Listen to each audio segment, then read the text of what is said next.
হয়, অসমৰ এটা চৰ্চিত সমষ্টি দেৰগাঁও বিধানসভা সমষ্টি আৰু এই দেৰগাঁও বিধানসভা সমষ্টিৰ বৰ্তমানৰ বিধায়কজন অগপদলৰ বিধায়ক ভৱেন্দ্ৰনাথ ভৰালী।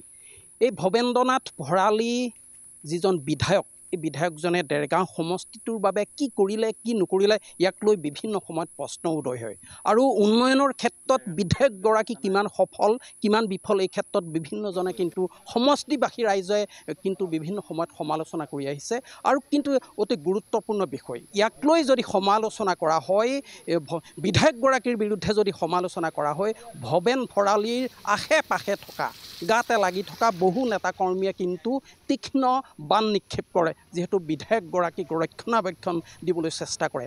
মই এটা পথৰ ওপৰত আছোঁ, দেৰগাঁও বিধানসভা সমষ্টিৰ এটা মূল পথত আছোঁ, হেমচন্দ্ৰ গোস্বামী পথৰ পৰা সংযোগী এটা পথ মূল পথ প্ৰায় কেইবাখনো বিদ্যালয় আছে আৰু এই বিদ্যালয়ে থকা এইটো এটা মূল পথ ছাত্ৰ ছাত্ৰীসকলে অহা যোৱা কৰে, ব্যৱসায়ী কৃষক সকলো অহা যোৱা কৰে। এই পথটোৰ কিন্তু দুৰৱস্থা, একাঠু গাঢ় হৈছে, পানী হৈছে, ইয়াক লৈ জন্মৰ যন্ত্ৰণাৰ সন্মুখীন হৈছে স্থানীয় লোকসকল, ছাত্ৰ ছাত্ৰীসকল, বিভিন্ন প্ৰান্তৰ পৰা অহা ব্যক্তিসকল। মোৰ সহযোগী কেমেৰা পাৰ্চনে প্ৰথমে এটা পৰিৱেশ দেখুৱাব। এয়া দেৰগাঁও যিটো কমাৰগাঁও সংযোগী যিটো পথ হেমচন্দ্ৰ গোস্বামী পথৰ পৰা কমাৰগাঁৱৰ যিটো মূল পথ, এই মূল পথটো এনেকৈ বৃহৎ গাঁতৰ সৃষ্টি হৈছে, প্ৰায় 7 কিলোমিটাৰ দৈৰ্ঘ্যৰ এই পথটো কিন্তু বৃহৎ গাঁতৰ সৃষ্টি হৈছে, যিটো সময়ত কিন্তু উন্নয়নৰ ঢাক ঢোল বজাই থকা হৈছিল, কিন্তু তাৰ এই বিপৰীত ছবি দেৰগাঁৱৰ এই মৌজাদাৰ কমাৰগাঁৱৰ যিটো পথ, এই পথটোৰ কিন্তু দুৰৱস্থাই কিন্তু চকু কপালত তুলিছে। বিধায়কগৰাকীৰ যি দায়িত্ব আছিল, বিধায়কগৰাকীৰ যিটো কৰ্তব্য আছিল এই পথটো নিৰ্মাণৰ ক্ষেত্ৰত স্থানীয় লোকসকলৰ সুবিধাৰ ক্ষেত্ৰত যি ব্যৱস্থা গ্ৰহণ কৰিব লাগিছিল এই বিধায়কগৰাকীয়ে কিন্তু ব্যৱস্থা গ্ৰহণ নকৰিলে। ইয়াক লৈ বিভিন্ন সময়ত কিন্তু সকলো লোকে সমালোচনা কৰিছিল, কিন্তু বিধায়কগৰাকীয়ে এই ক্ষেত্ৰত কৰ্ণপাত নকৰাৰ অভিযোগ উঠিছে।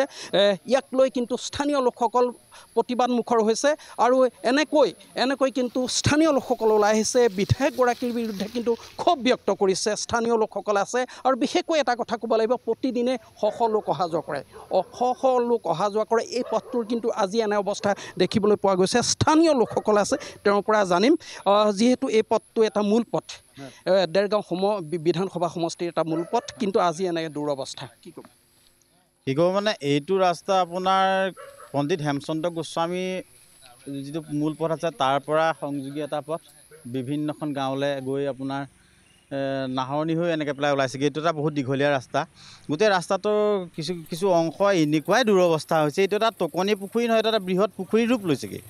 ইয়াত কেইবাখনো বিদ্যালয় আছে, এটা অফিচ আছে, বিদ্যালয়লৈ অহা ল'ৰা ছোৱালী ইয়াত আপোনাৰ কেইবাবাৰো পৰিছে, আমি নিজেই তুলি দিছোঁ।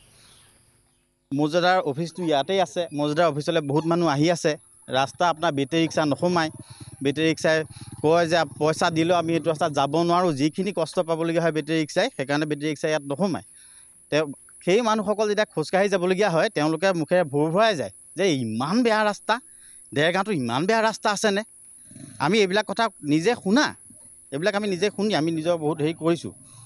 এই ৰাস্তাটো আমি সোনকালে ঠিক কৰিবৰ কাৰণে চৰকাৰৰ ওচৰত বিনম্ৰ অনুৰোধ জনাইছোঁ। এইটো ৰাস্তাৰ কাৰণে আমি বহুত জীয়াতো ভুগিবলগীয়া হৈছে। প্ৰথম কথা, বিধায়কগৰাকীক কি ক'ব মানে, বিধায়কগৰাকীয়ে আপোনাৰ উন্নয়নৰ বহুত কিবা কিবি শুনি থাকোঁ, কিন্তু উন্নয়নৰ প্ৰত্যক্ষভাৱে ইয়াত আমি দেখিবলৈ পোৱা নাই।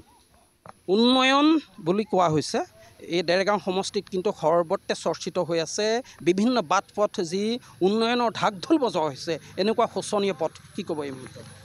এইটো দেৰগাঁও বিধানসভা সমষ্টিৰ বুঢ়ামুণ গাঁও পঞ্চায়তৰ বিভিন্ন গাঁৱৰ কমাৰগাঁও চাৰিআলিৰ পৰা আৰম্ভ কৰি হেমচন্দ্ৰ পথৰ সংযোগ দি এইটো এটা লিং ৰোড। ইয়াত কেইবাখনো স্থানীয় বিদ্যালয় আছে। ইয়াত মানে কৃষকৰ পৰা আৰম্ভ কৰি মানে কৰ্মচাৰী, চৰকাৰী কৰ্মচাৰী বিভিন্ন বনোৱা এই ৰাস্তাটোৰে অহা যোৱা কৰে। কিন্তু দুখৰ কথা হ'ল এই বিধায়কগৰাকী আমাৰ ভৱেন্দ্ৰনাথ ভৰালী দেৱৰ কথা ক'ব খুজিছোঁ। তেখেতে উন্নয়ন বিকাশৰ কথা খালি মিটিঙে কয় আৰু তেওঁ সম্পৰ্ক কেৱল ঠিকাদাৰসকলৰ লগত।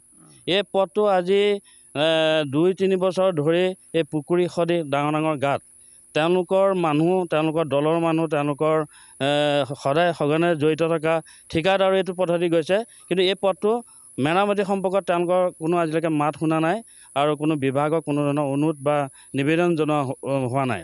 আৰু স্থানীয় ৰাইজে ইয়াত যন্ত্ৰণা ভোগ কৰিছে, যাতায়াতৰ কাৰণে ছাত্ৰ ছাত্ৰী যন্ত্ৰণা ভোগ কৰিছে। এতিয়া কথা হ'ল ইয়াত পূৰ্বতে প্ৰয়াত কংগ্ৰেছ চৰকাৰ দিনত প্ৰয়াত সৎ বৰকটী ডাঙৰীয়াৰ দিনত এইটো প্ৰশিক্ষণ কৰা হৈছিল। তাৰপিছৰ পৰা ইয়াত একো হোৱা নাই।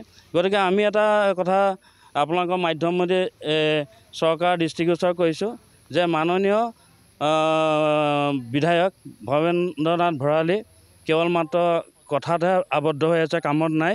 গতিকে আমাক ইয়াত এটা ব্যাগুম বিভাগ আছে PWD, সেই PWD বিভাগকো আমি আবেদন জনাইছোঁ এই ৰাস্তাটো শীঘ্ৰে মেৰামতি কৰক, উন্নীত কৰক, নতুবা আমি স্থানীয় ৰাইজে আমি ৰাজপথলৈ আহিম আৰু চৰকাৰৰ বিপক্ষে, ডিপাৰ্টমেণ্টৰ বিপক্ষে, স্থানীয় বিধায়কৰ বিপক্ষে আমি আন্দোলনৰ কাৰ্যসূচী ল'বলৈ বাধ্য থাকিম। মোৰ সহযোগে পৰিৱেশটো দেখুৱাব অকণমান।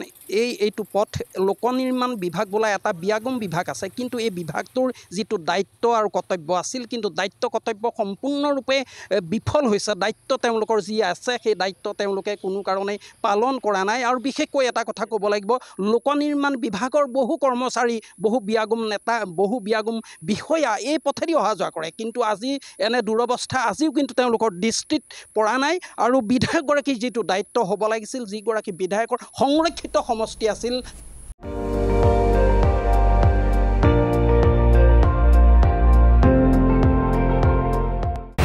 আপুনি চাই আছে ND24, সৰ্বশ্ৰেষ্ঠ নহয় সৰ্বোত্তমৰ দৌৰত।